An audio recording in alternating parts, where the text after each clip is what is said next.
están? Soy Jessica Soto Huerta. Quiero invitarlos a que me acompañen en este especial Congreso Futuro que lleva hasta ustedes las visiones, las investigaciones, las ideas, las preguntas y respuestas de más de 700 científicos que han visitado Congreso Futuro desde el año 2011. Vamos a revivir las charlas de estos pensadores que han formado parte de este encuentro que nació en la Comisión Desafíos del Futuro y que cuenta con la colaboración de la Academia Chilena de Ciencias, de las distintas universidades, de la sociedad civil, del mundo privado y también público. Les queremos recordar que en alianza con la Asociación Chilena de Municipalidades, este especial será transmitido en las distintas plataformas de las distintas municipalidades a lo largo de nuestro país, a través de Congreso Futuro en tu comuna en línea. Queremos partir este especial Congreso Futuro con una entrevista realizada a una de las voces más autorizadas en materia de biodiversidad y medio ambiente. Ella estuvo en Congreso Futuro 2019, Brigitte Batiste, quien actualmente es rectora de la Universidad EAN en Bogotá, Colombia. Veamos. Hola, ¿cómo están? Me encuentro con una mujer fascinante. Ella es Brigitte Batiste. Ella es una de las voces más autorizadas y destacadas en los temas medioambientales y de biodiversidad de Colombia. Fue directora del Instituto de Investigación de Recursos Biológicos Alexander von Humboldt y es actual rectora de la Universidad de EAN en la ciudad de Bogotá, en Colombia. Pero por supuesto, lo más importante es que estuvo con nosotros en el Congreso Futuro 2019, hablándonos de los costos del cambio climático. Brigitte, ¿cómo estás tú? Un gusto, pero encantadísima de tenerte aquí en esta entrevista. Bueno, Jessica, el gusto es mío. Yo pensé que me habían olvidado después de esa magnífica invitación que recibí por parte de Chile y que disfruté en compañía de tantas personas interesantísimas. Brigitte, ¿cómo has estado en este periodo que ha sido bien extraño para el mundo en general con esta llegada del coronavirus y que nos tiene recluido a gran parte de la humanidad? ¿Cómo estás tú en este tema? Bueno, afortunadamente en mi cargo puedo trabajar bien desde casa. Estoy confinada 6 semanas aquí en Bogotá, pero disfrutando un poco la vida familiar, disfrutando cocinar mucho, cosas que la mayoría de personas a veces no tienen posibilidad de hacer, pero que aquí están bien y trabajando mucho también porque este sistema que creíamos que iba a ahorrarnos el tiempo de la movilidad, de la toma del autobús, para ir al trabajo o venir, lo estamos utilizando, yo no sé, para trabajar más. Entonces son 14 horas al frente del computador haciendo webinars, que decimos nosotros, que en Sí. Chile puede tener un sentido muy divertido. Sí. Oye, Brigitte, iba a empezar por biodiversidad, pero en realidad hay un tema que tú lo planteas, tú eres rectora de una universidad. En temas educacionales, con la llegada del coronavirus, se cambió un poquitito la estrategia en materia de educación, cómo se plantean los contenidos, cómo se preparan las clases. ¿Cómo has visto tú desde primera línea en tu país este tema? ¿Cómo ha llegado a los estudiantes esta nueva forma de la educación? Bueno, hay como dos líneas de trabajo que se han desarrollado. Una más antigua, que era lo que llamamos educación virtual, que son todos los cursos que no son sincrónicos, sino que el estudiante los paga y los puede desarrollar a medida que tiene tiempo, dependiendo de sus recursos, investiga y tiene un tutor que eventualmente le ayuda y soluciona sus dudas. Pero ahora nos enfrentamos a la educación vía remoto, es decir, el docente está al frente del estudiante, pero así como estamos tú y yo, o con las audiencias que vamos a tener, y en vivo interactúa, presenta su clase, presenta sus materiales, y eso es un poco más difícil porque nos falta tal vez poder interrumpir, poder hablar con los compañeros, poder pararnos un momentito y hacer algo. Entonces, la gente se ha adaptado, está funcionando muy bien. En la universidad, afortunadamente, pudimos poner nuestros casi 10.000 estudiantes en el sistema de inmediato porque ya estábamos preentrenados, pero en general la mayoría... ¿Ya habían hecho algo con respecto a esta nueva forma de educación? Sí, la Universidad de EAN tiene una tradición de virtualidad muy grande y muchas plataformas y mucha capacidad, de manera que pasarnos al modelo que llamamos presencial asistido por tecnología fue en 24 horas resuelto.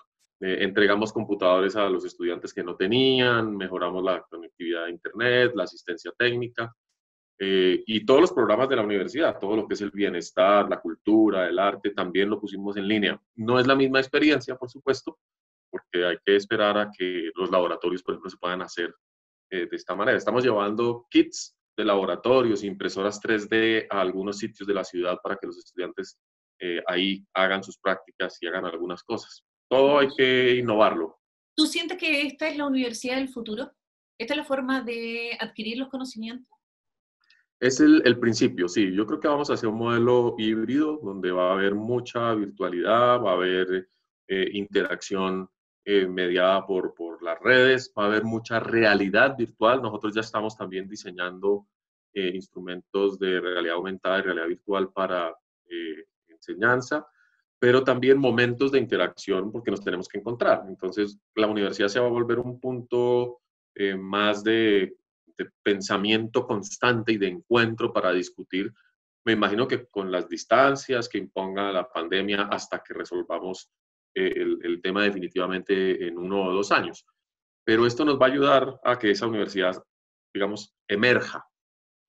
Hay algo que a lo mejor ha sido como un poco criticado por un lado en esta nueva forma de educación, pero por otro lado algo que va a ser favorable para los que no tienen dinero para acceder a la universidad. Por ejemplo, el tema de las clases online supone que está el alumno, ¿cierto? Pero puede existir otra persona al lado que vaya adquiriendo estos conocimientos sin necesariamente recibirse con el título que obviamente confiere esa carrera que están cursando. Y por otro lado, agranda las brechas entre la gente que no tiene la tecnología suficiente, no tiene acceso a Internet y limita también el poder acceder a estos conocimientos. ¿Cómo crees tú que se podría resolver eso? Bueno, lo primero está pasando, nosotros tenemos un programa en que ya decimos, invita a un familiar a tus clases, a tu abuelo, a tu abuela, a una tía, a alguien que te acompañe y cuéntanos cómo está viendo el proceso educativo, qué le parece, su experiencia, y sin ningún costo ni nada por el estilo. Es decir, no. Y eso enriquece la clase a distancia de una manera impresionante y la relación familiar. Eso ya está pasando.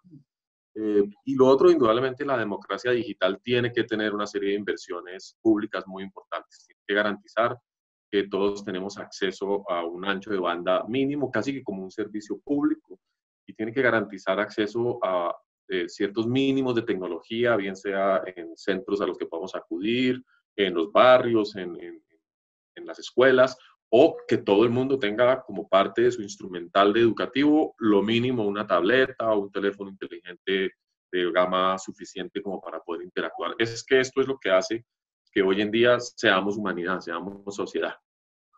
Brigitte, también tiene que ver con los contenidos que entrega la universidad. Estamos hablando de tecnología, estamos hablando de un nuevo sistema, pero también tiendo a pensar que las universidades también van a ofrecer otro tipo de contenidos, a lo mejor contenidos más vinculados a la biodiversidad, vinculados a la ciencia, vinculados a la tecnología, o se abren también un sinfín de materias que antes no considerábamos para estudiar, ¿o no? Todo el currículo cambia y toda la manera de afrontar el conocimiento cambia, porque datos e información ya está todo en las redes, es infinita la cantidad de información que está circulando y que a la que puedes acceder, de manera que la educación, indudablemente, y ya lo veníamos diciendo hace varios años, es más la construcción de criterios inteligentes para utilizar esa información, para modelar, para construir escenarios, y sobre todo para resolver los problemas acuciantes de la insostenibilidad, el tema del cambio climático que se nos está viniendo, y esto es un pequeño ensayo, digamos, de lo que tendremos que hacer para adaptarnos a esas condiciones. Así que sí, el contenido de los cursos y la aproximación pedagógica es muy distinta. Algunas universidades la han resuelto planteando retos y competencias más como el objetivo de la formación que necesariamente el aprendizaje antiguo y tradicional. Ahí nos vamos a tener que hacer muchos experimentos. ¿Y cuánto tiempo más o menos crees tú que va a durar No, el experimento? Siempre. esto es encima, al día. Como que el futuro ya no llegó y no llegó de manera muy rápida, es decir, es constante el cambio. Sí, yo tenía un congreso en París sobre realidad virtual y educación la semana pasada y se supone que era en vivo y uno siempre extraña viajar a París, pero bueno, indudablemente no se pudo, pues la universidad recreó todo su campus en manera virtual, creamos avatares para los 800 participantes del congreso, yo encarné en una de esos avatares, muy, con eso sí, limitaciones en el glamour, pero bueno, el avatar funcionaba bastante bien, se podía mover por el campus y di mi conferencia modo avatar ante un público de avatares muy simpático que requería un cierto manejo porque como esto es contemplado, las personas empezaban a bailar en medio de la conferencia porque oprimían la tecla que no era, algunos se daban la mano, en fin, era un nuevo mundo donde teníamos que aprender a caminar, a escuchar, a hacer las cosas de una manera, pero funcionó bastante bien. No sé si Congreso Futuro tenga que ser así. Ojalá que no, porque yo quiero ir a Chile. Bueno, pero siempre estás invitada, pues, Brigitte. Tú sabes que eres muy bien recibida en Chile. Brigitte, ¿alguna recomendación para la educación escolar que es la que más problemas ha tenido a la hora de entregar los contenidos vía online? Sí, los chicos y las chicas resienten mucho sus compañeros, las amistades y estarse sentados mirando constantemente ese espacio, esa ventana es muy complejo. Yo creo que una de las recomendaciones que la UNESCO nos da, anteayer sacó digamos, su manual para la educación escolar online, es disminuir la presión sobre los contenidos, mejorar el relacionamiento de los contenidos con la vida familiar y la vida local. Es decir, hay varias formas de hacer que los estudiantes jóvenes retomen el amor por el aprendizaje y lo vean como algo muy positivo. Pensando que ellos, por ejemplo, son los primeros que quieren aprender a cocinar vía redes. Entonces, los temas de gastronomía están en boga. Todos, yo creo que todos los niños están haciendo recetas, están haciendo pan, Entonces, aprovechar esos intereses que sí demuestran que se puede hacer algo a través de las redes de manera muy interesante para mirar los otros contenidos de la geografía, de la historia. Lo que pasa es que sí, la pedagogía se estaba quedando un poco atrás. Sí, a los chicos les gusta mucho investigar. Tú le dices algo y ellos van inmediatamente a internet a conocer, pero obviamente algo que les gusta, astronomía, tal como dices tú, la cocina y todo.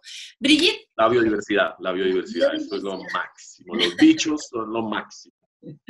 Brigitte, hablando de biodiversidad, este coronavirus nos ha recluido en nuestra casa y ha permitido observar un poquitito más cómo es la naturaleza, cómo es la fauna, cómo se ha movido la fauna también en las distintas ciudades, cómo han salido las aves, los peces, cómo se han limpiado las aguas. ¿Cuál ha sido el punto como más positivo de lo que puedes tú ver con respecto a esto que nos ha tenido recluido en nuestra casa, pero le ha dado libertad a la biodiversidad? Bueno, yo creo que lo más importante es que nos hizo volver a ver el mundo sin nosotros en el mundo. Y de alguna manera reflexionar sobre cuál es nuestra huella cotidiana en el mundo y cómo podemos tomar decisiones para que si queremos retomar el aire limpio, si queremos retomar el agua eh, limpia y ver fauna, por lo menos cierto tipo de fauna en nuestro entorno, se puede, pero entonces hay que hacer ciertas cosas parecidas a las que nos obligó a hacer la coronavirus. Y ahí vamos a tener la opción de sopesar cuáles son esos sacrificios que deberíamos hacer y si vamos a seguir movilizándonos de manera contaminante, si vamos a consumir de la misma manera que antes o si de verdad valoramos tener un ambiente de mejor calidad. Entonces, ese es yo creo que el legado más importante de esta crisis. Hay un cierto temor que ahora con este regreso a la normalidad, por así decir, este proceso que están viviendo distintos países de salir de la reclusión y comenzar este sistema económico en el que nos vemos envueltos como humanidad, pueda tener un efecto rebote en el medio ambiente, es decir, más contaminación que antes, no solo en los mares, en el aire, más a lo mejor depredación por el tema de la pobreza. ¿Cómo lo ves tú?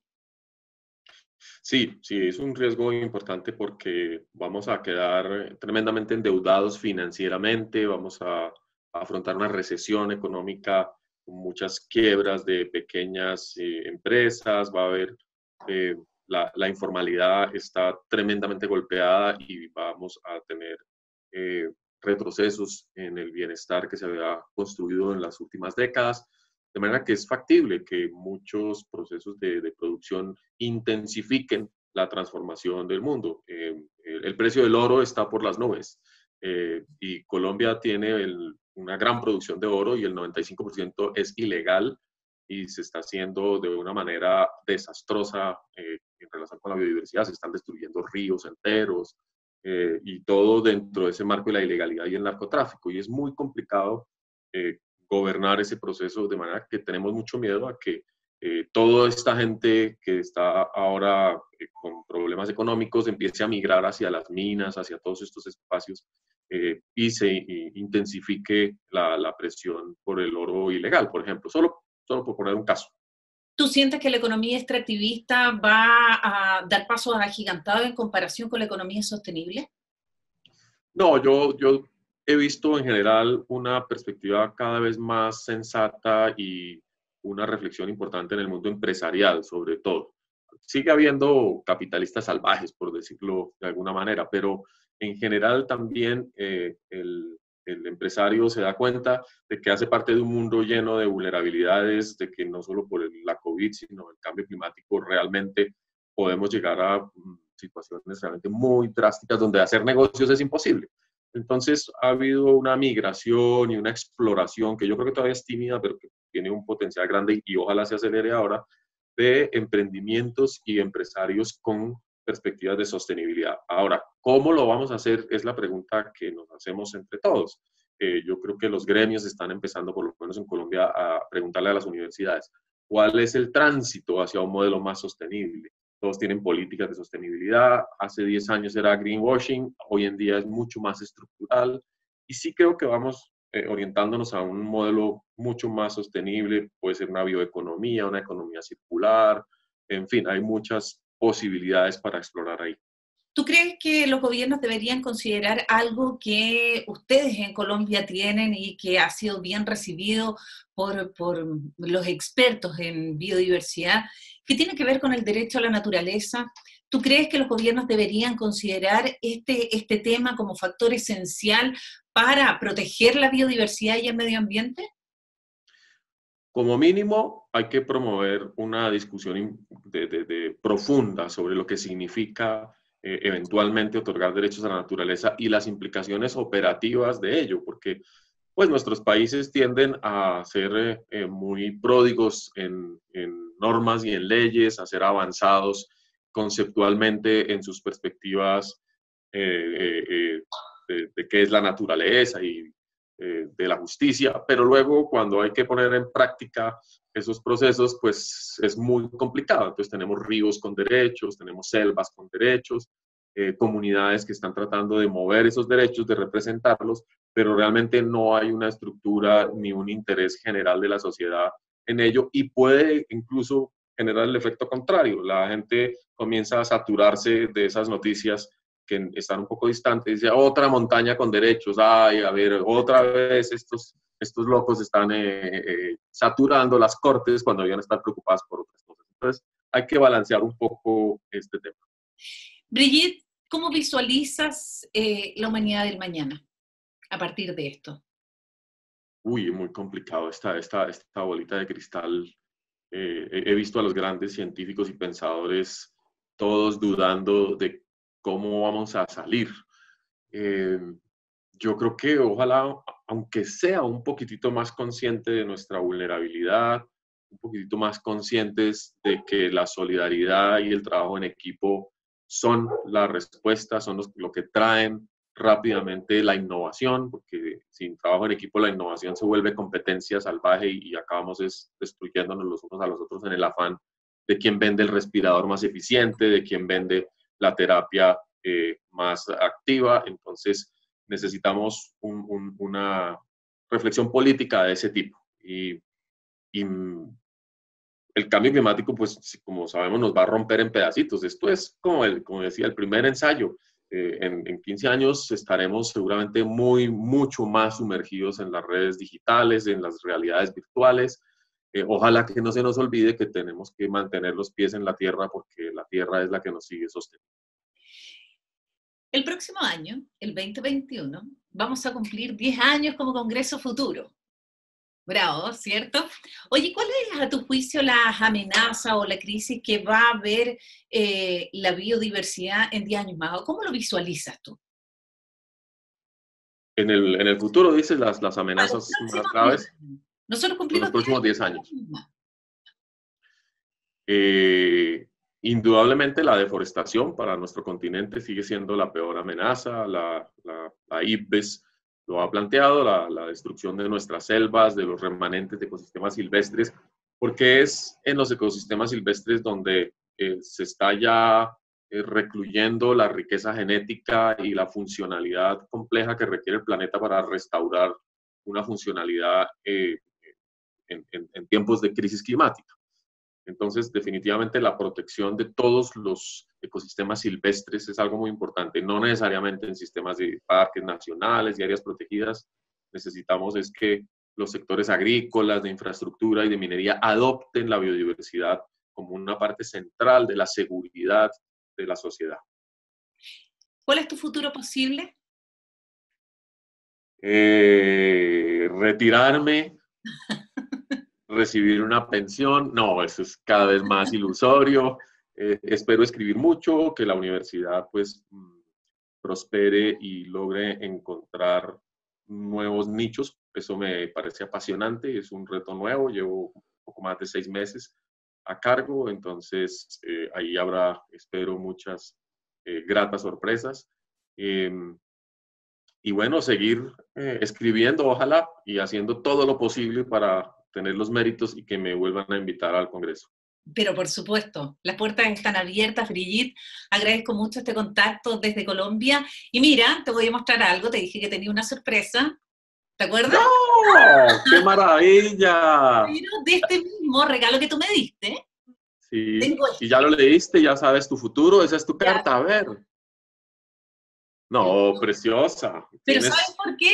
Te la regalo, porque tú has sido un sol con el Congreso del Futuro y porque para la humanidad también necesitamos ver el sol en los próximos meses. Yo creo que esta es como una oportunidad para replantearnos, tal como dices tú, ver la biodiversidad de otra manera. La tecnología nos ha permitido ampliar también nuestras redes, tener un conocimiento distinto, pero también darle crédito e importancia a cosas tan pequeñas que veíamos antes, como un abrazo, como un cariño, como un beso. Son cosas que nos hacen cambiar el pensamiento y también el futuro. Así que muchas gracias, Brigitte, por este contacto. Muchas gracias, Jessica, y a todo el equipo de Congreso Futuro, por supuesto, un gran abrazo. Ahí estaba Brigitte Batiste, actual rectora de la Universidad EAN de Bogotá, Colombia, que nos habló acerca de la educación del futuro, de la biodiversidad en tiempos de cuarentena y qué es lo que sucede con el COVID-19. Hacemos un breve alto, tenemos una sorpresa al regreso.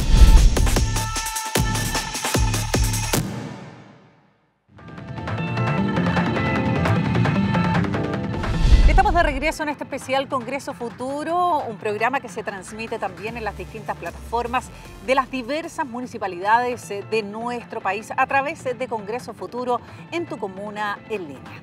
La tuvimos en el bloque anterior en una entrevista, pero queremos saber qué nos dijo cuando visitó nuestro país en el año 2019. Su charla, el costo del cambio climático, costo que ejemplificó con el cacao y el chocolate. Veamos qué nos dijo Brigitte Batiste en su visita a Chile.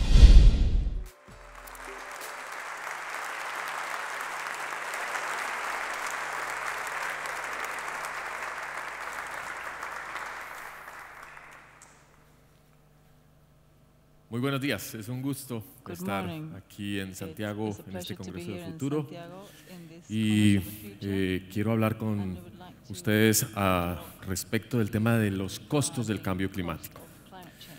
Uno de los rasgos fundamentales de la especie humana es su capacidad de diseñar, de intervenir el placer, de intervenir el gusto. Muchos de esos placeres están amenazados hoy en día por la trayectoria del calentamiento global, por la trayectoria del cambio ambiental. Estamos abocados a un momento coyuntural en el bienestar de la humanidad. Uno de esos placeres que yo creo que compartimos casi todos, desde los niños hasta los adultos, que no tiene consecuencias negativas, sino por el contrario es, aunque sea un poco adictivo, un gusto, es el chocolate. El chocolate está amenazado.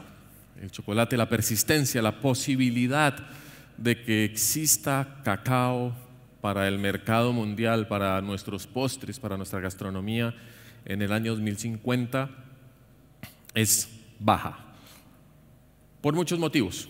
Uno de ellos, que hemos tomado decisiones equivocadas en el pasado, pero en cualquier caso, decisiones que tienen que ver con la transformación del cultivo del cacao, con la transformación del uso del cacao. Y voy a referirme un poco a la posibilidad de que perdamos el chocolate y eso qué implicaría y cómo podemos utilizar el tema del chocolate como un mecanismo para estimar cuál es el costo del cambio climático.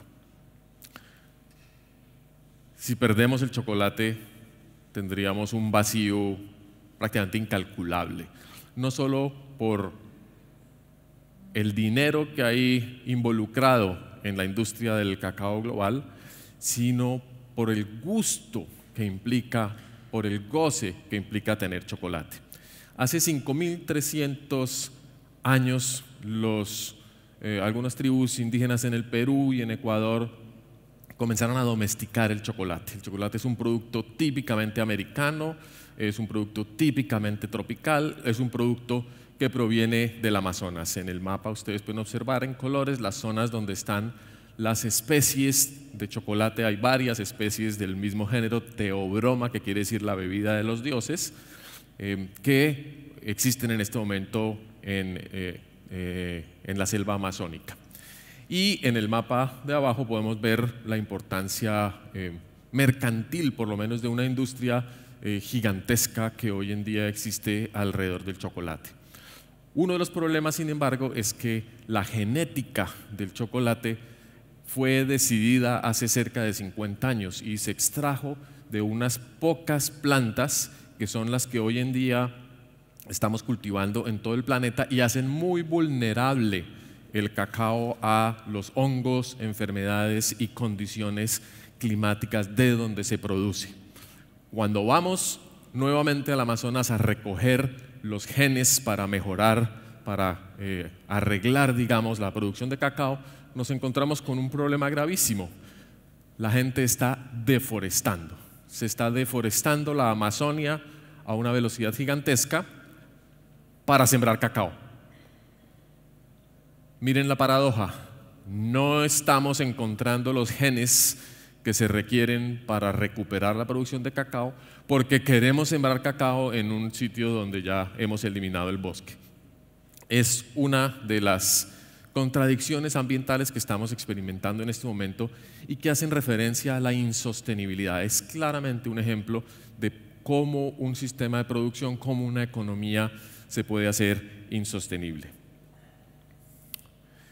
El cacao representa, como les decía, una industria en el mercado global de cerca de 100 billones de dólares. Son pocos países los que participan de esta economía y hoy en día más del 50% del cacao es producido por países africanos a los que fue introducida la especie.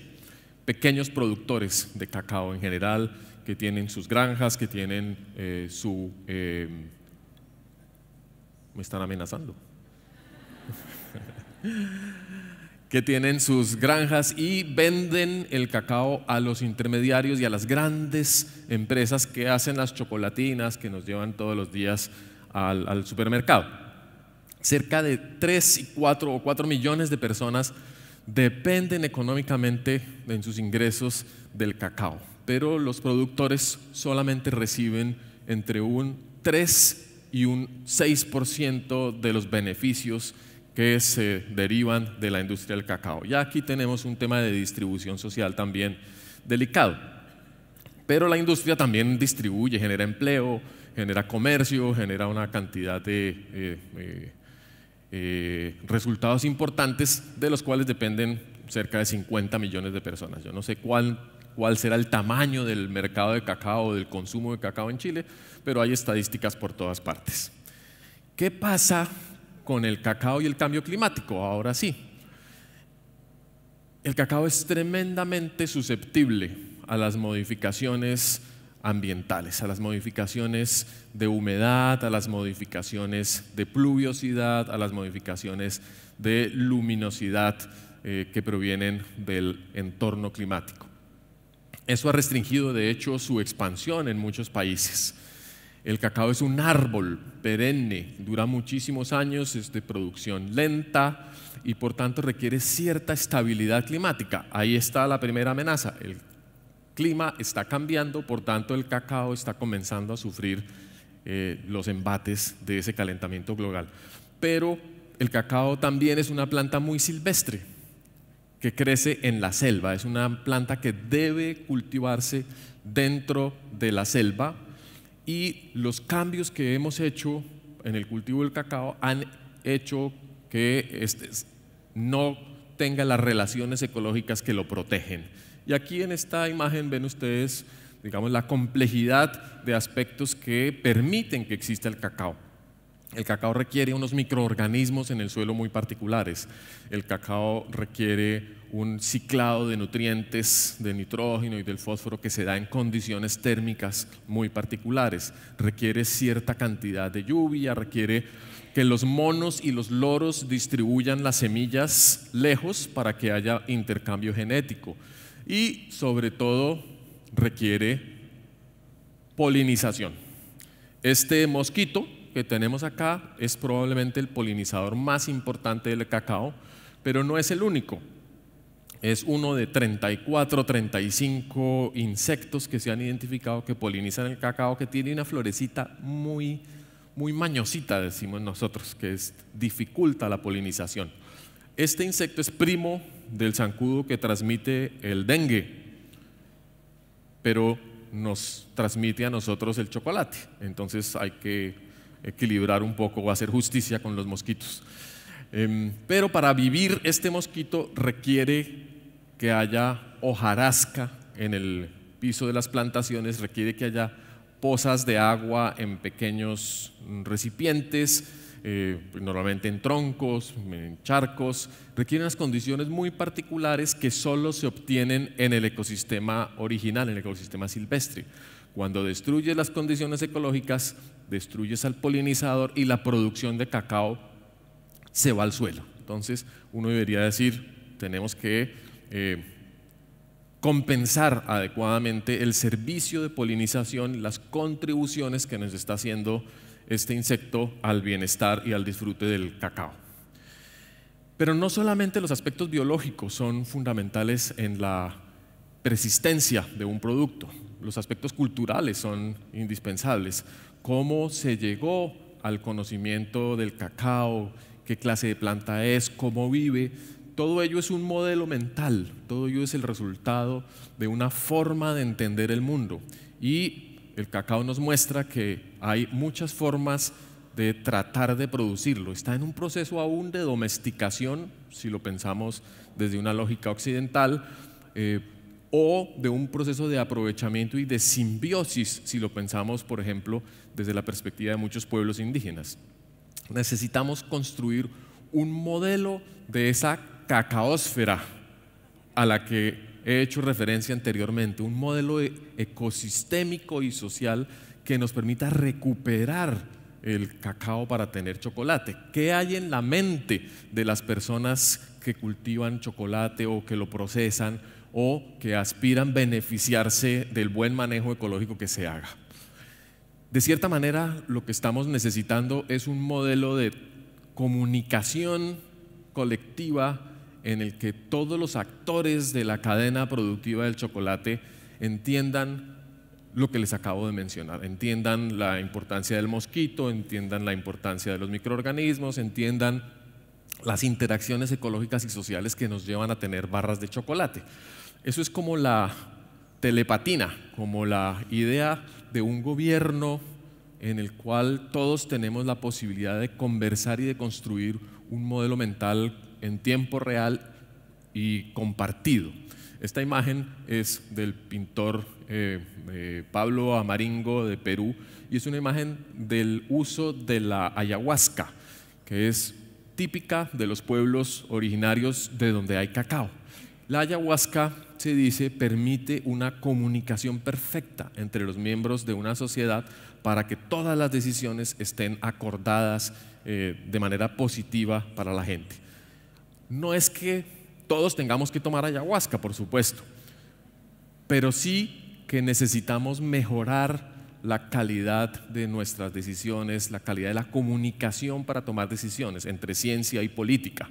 Y eso es lo que estamos comenzando a hacer con las plataformas intergubernamentales, con la IPBES, que es la que tiene relación con biodiversidad y servicios ecosistémicos. La IPBES se propone, existe hace 7 años, 130 países, reconocer por qué distintos entornos, por qué distintas instituciones y cómo los estados valoran la biodiversidad, cómo gestionan la biodiversidad para garantizar el bienestar de la sociedad. Entonces la IPBES le da un espacio muy importante al tema de la valoración de cualquier servicio ecosistémico como la polinización que lleva al cacao y a partir de ahí tratar de entender cuáles son las inversiones, los esfuerzos, el trabajo que hay que hacer para garantizar que se construya sostenibilidad. ¿Cómo construimos hoy en día esa matriz telepática para hacer gestión ambiental, para conectar a los tomadores de decisiones, para conectar a la señora ministra que acaba de hablar con nosotros, con las preocupaciones de las comunidades locales, de las empresas que producen chocolate y llegar a una propuesta rápida, porque tampoco hay mucho tiempo, de aprovechar el cacao de manera sostenible? Pues tenemos muchas opciones y en este congreso se han hablado de muchas cosas. Una de ellas es la ciencia participativa, utilizar la tecnología para monitorear en tiempo real y de manera masiva lo que está pasando a la biodiversidad. Y ya no solamente vamos a hablar del chocolate, vamos a hablar de la producción de vino y los ecosistemas vitícolas, vamos a hablar de los ecosistemas que tienen pastoreo de ovinos, por ejemplo, en la Patagonia, vamos a hablar de cualquier tipo de paisaje. La gente con sus dispositivos celulares, con sus computadores, está contribuyendo hoy en día mucho más que toda la historia de expediciones y de trabajo de campo de las universidades y de la academia clásica. Tenemos cámaras trampa, la posibilidad de tener datos, miles de datos de fauna silvestre moviéndose a través del territorio, para los que se requiere gran capacidad de cómputo, manejo de Big Data, inteligencia artificial para clasificación de imágenes y luego capacidad de modelamiento junto con imágenes de satélite que armonicen e integren esa información. Eso ya lo estamos haciendo, estamos modelando el ecosistema entre todos. Todos ustedes son parte de esa iniciativa y pueden serlo en una ciudad que quiere saber cómo va no solamente el clima, sino la biodiversidad. Al fin vamos a obtener seguramente una construcción tridimensional, insisto, casi que en tiempo real, como una especie de sala de mando.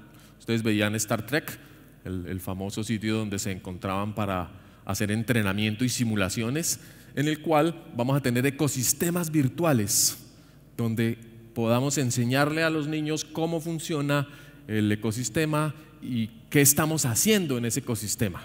Imagínense ustedes entonces acá esto convertido en una sala de mando para la producción de cacao y chocolate. Buenísimo, todos tendríamos la posibilidad de intervenir en la cadena productiva, conservando y al mismo tiempo garantizando que haya chocolate. Claro, ¿cómo vamos a construir esa economía moderna o esa economía sostenible del chocolate? hay que pensar una transición, hay que pensar que de los modelos extractivistas con los que hemos vivido en nuestros países debe derivarse una porción importante de esos recursos, de esas regalías, de esos impuestos para esa nueva economía de lo orgánico, de lo biológico y lo tecnológico que nos va a permitir llegar al 2050. Y eso quiere decir que tenemos que tomar unas decisiones muy estratégicas sobre hasta cuándo vamos a seguir utilizando el petróleo, el carbón y otros productos y qué tanto ese proceso se conecta con el siguiente. En Colombia estamos hablando de convertir petróleo en chocolate. El petróleo tiene que salir en los próximos 25 años, pero tiene que dejar la capacidad instalada, y una capacidad instalada con justicia social, con equidad, con conocimiento, para que no sea simplemente un gesto efímero o un gesto de lavado de cara de las empresas que hacen la explotación. Hoy en día tenemos concursos de cacao sostenible, cacao amigable con la biodiversidad, cacao con denominación de origen, y seguramente ustedes ya están adquiriendo chocolates que les garantiza que vienen de comercio justo, que protegen las fuentes de agua, que protegen las aves. Esperemos que haya un cacao que realmente sea ecológico y reconozca las contribuciones de los mosquitos a la polinización y las contribuciones de los microorganismos al ciclado de nutrientes. Ese sería en gran medida la posibilidad de recuperar no solamente el cacao ya, sino, como les decía, muchos de los sistemas de producción de alimentos a los que aspiramos para que millones de personas en el futuro no sufran desnutrición y tengan acceso no solamente a lo básico, sino también puedan gozar los placeres que nuestra especie ha sabido construir. Muchas gracias.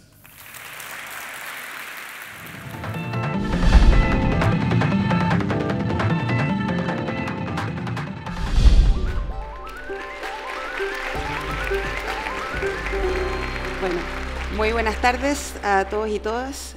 Para mí es un agrado ver esta sala llena, principalmente porque el panel de lo que vamos a tratar hoy día, el morir, es normalmente uno de los temas que normalmente menos queremos tratar.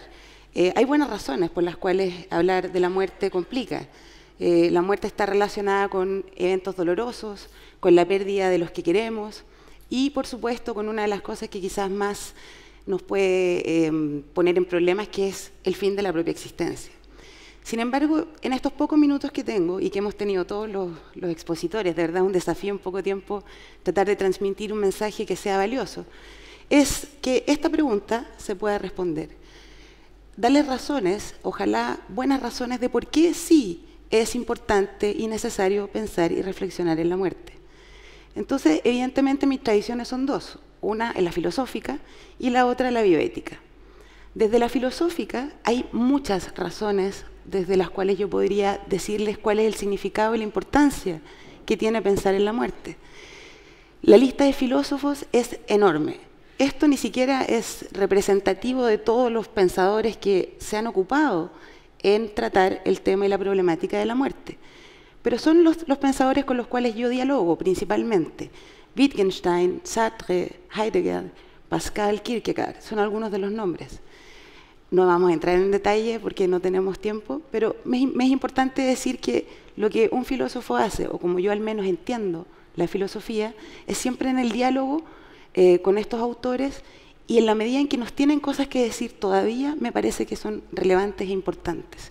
En un congreso futuro donde se habla de tantas innovaciones tecnológicas, tantos avances, y aún seguimos muriendo, merece la pena hablar sobre la muerte. Una de las preguntas más antiguas que se hicieron los filósofos, en particular Epicuro, es esta: ¿es la muerte un mal? Y el filósofo nos dice: la muerte, temida como el más horrible de los males, no es en realidad nada, pues mientras nosotros somos, la muerte no es, y cuando ésta llega, nosotros no somos. Lo que aquí el filósofo está tratando de decir es que si la muerte significa el fin de las percepciones, de todas las percepciones que podemos tener como sujetos, y lo que se percibe como bueno o malo requiere justamente que exista un sujeto que perciba, al llegar la muerte no podemos percibirla como mal porque ya no estamos, no percibimos.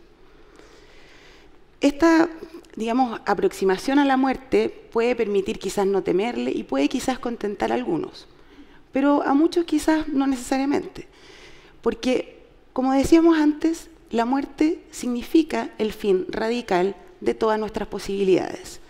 Cada uno de nosotros es una biografía, es un proyecto vital, es decir, es lo que quiere ser, lo que puede ser, lo que se proyecta. Ustedes están acá y ya saben que en un rato más van a salir, quizás lo que van a hacer mañana, quizás lo que van a hacer en un año más.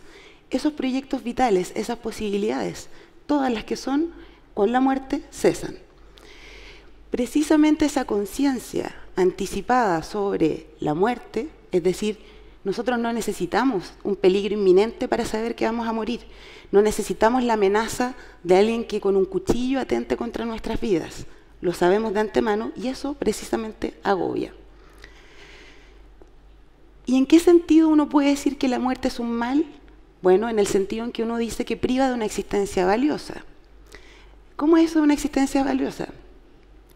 Desde octubre en adelante, yo creo que este es un buen ejemplo para explicar esto de la vida valiosa.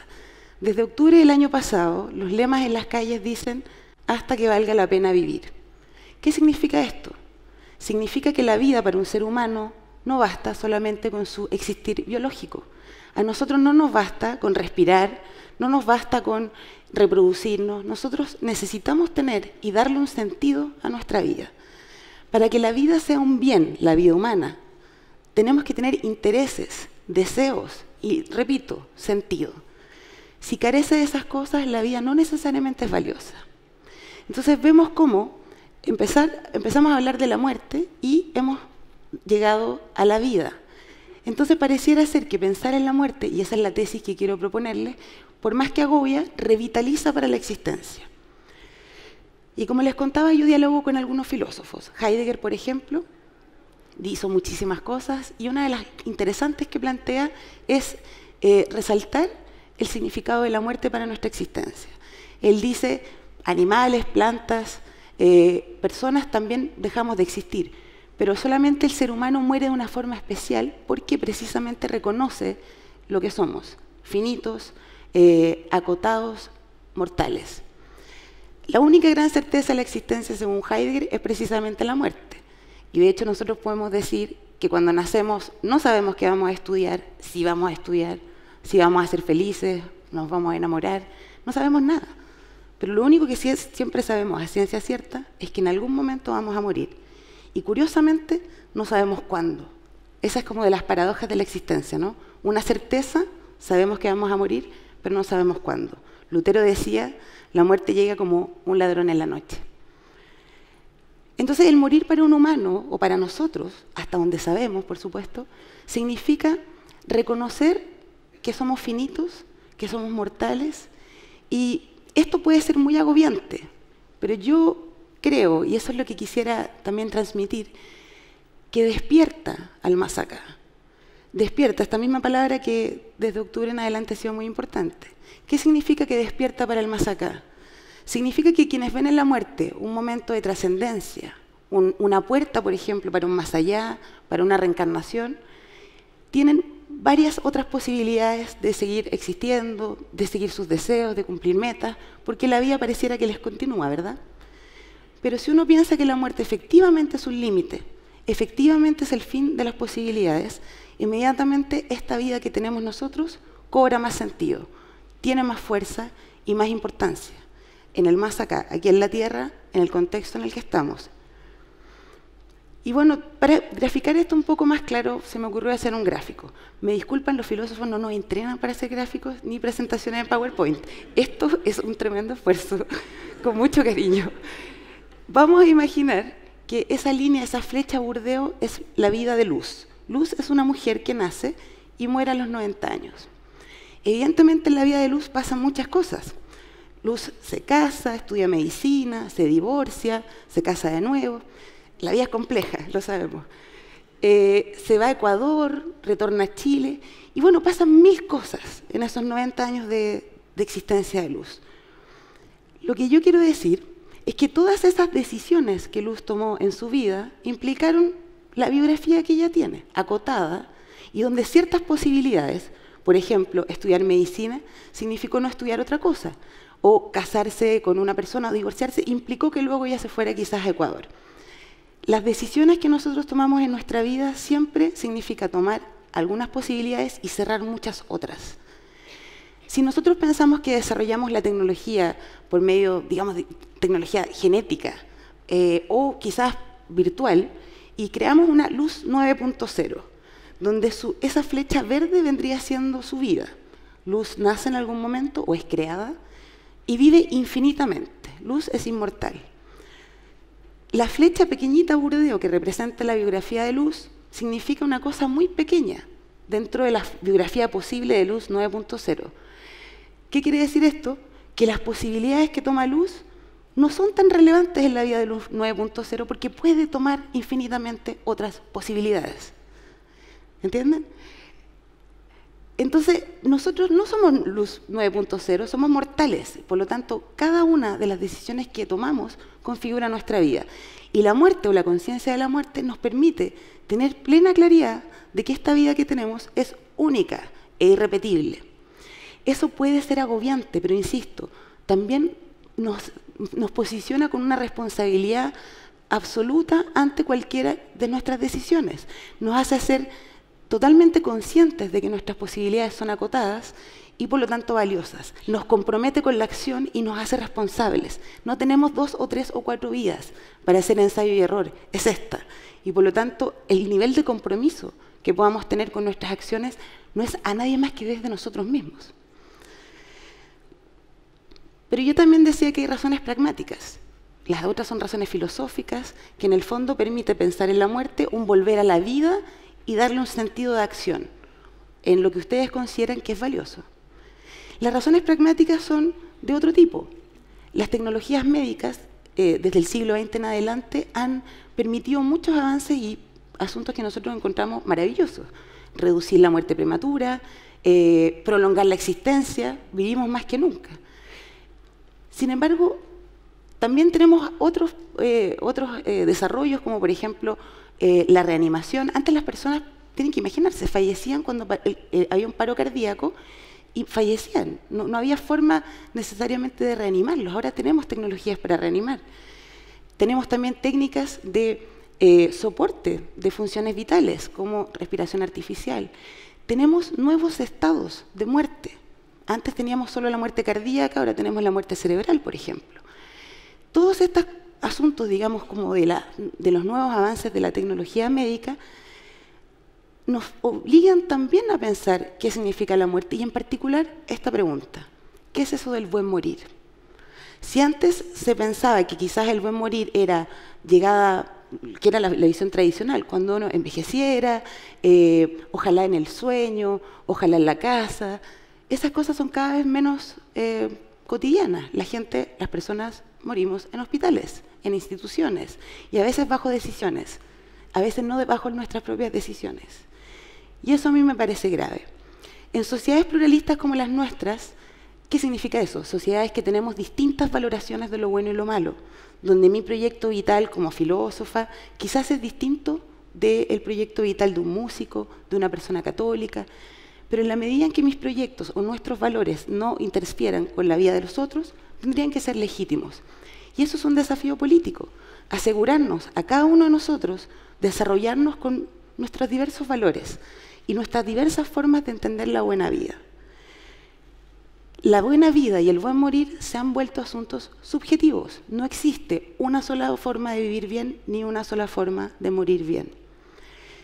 Y en este sentido, el buen morir tiene un valor individual, profundamente individual, y tiene que ver con lo que hablábamos antes, el valor de la propia vida, si uno considera o no que una vida es valiosa. Y si pensamos, por ejemplo, que hay casos, y hay casos, donde la existencia se torna un sufrimiento, una carga, donde la vida para la persona que la vive es puro sufrimiento, la muerte deja de ser un mal, e incluso es una opción y una salida. En este momento está el proyecto de eutanasia y el suicidio asistido en el Senado. En marzo debería ser discutido. A mí me parece que es una de las formas importantes en las cuales nosotros permitimos a las personas, esto que hablamos de ser diversos y tener diversos valores, es importante tener esta posibilidad. Entonces, ya acercándome a las conclusiones, desde la filosofía uno puede decir la muerte, sin duda, la muerte y el morir constituyen dilemas de los más centrales de la existencia humana. No hay tecnología que permita aún controlar eso. Y hemos avanzado muchas cosas, pero no hemos logrado detener la muerte, ni la propia ni la de los otros. Pese a lo que agobia pensar en la muerte, considero, y muchos filósofos, esto no es que lo diga yo solamente, pensar en la muerte libera para la existencia y nos genera esto, la idea de ser protagonistas, no espectadores de nuestra vida, sino tomar nuestra vida y las decisiones con absoluta claridad, porque cada decisión que tomemos cierra otras tantas posibilidades, y no tenemos tantas vidas como para hacer ensayo y error. ¿Es la muerte siempre un mal? No, porque hemos visto, la vida es evaluada en la medida en que nosotros consideramos que nuestra propia vida es valiosa, y para eso hay condiciones que tienen que ser elegidas genuinamente.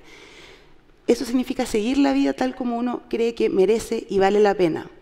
Por lo tanto, decidir cómo queremos morir es siempre también decidir cómo queremos vivir, y hay límites y formas en las cuales nosotros podemos y legítimamente debemos ser apoyados por los estados y por las políticas que nos permitan vivir como queremos y morir como queremos. Y como se ha dicho desde octubre en adelante, nosotros queremos vivir hasta que valga la pena. Muchas gracias.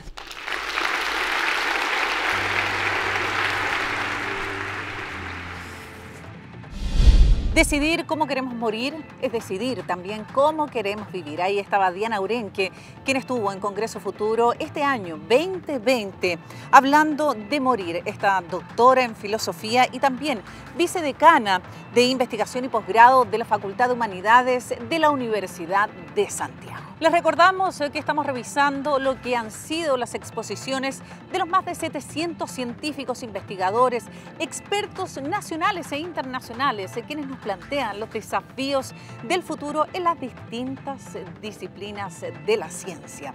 Estamos con ustedes a través de TV Senado y también a través de las distintas plataformas de las municipalidades de nuestro país. Estamos transmitiendo en Congreso Futuro en tu comuna en línea, gracias a la Asociación Chilena de Municipalidades.